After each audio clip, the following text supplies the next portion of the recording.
The beauty of Garden Lakes is this idea of, we took void and mass and we mixed them together. Void being the greenery and mass being the buildings, of course. And we did this very, very nice like mesh between the two. It's a very simple, beautifully designed, detailed facade. It wasn't just a building sitting on greenery, but also the greenery actually floats through the buildings. And that's part of what makes the buildings unique, is that actually to go through these gardens, you actually have to go into the building, which is where your entrances are located and which is where all of the personal interactions happen.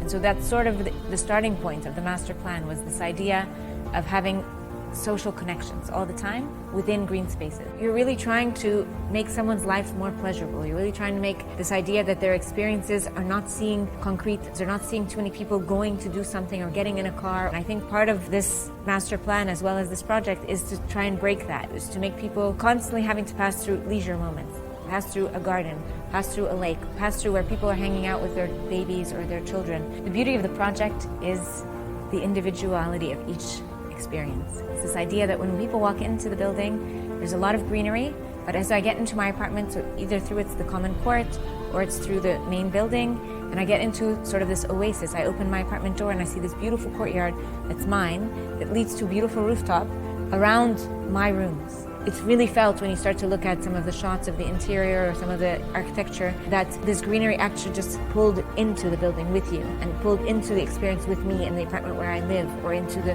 rooftop where I entertain. So I do think that that's the main selling point of this project.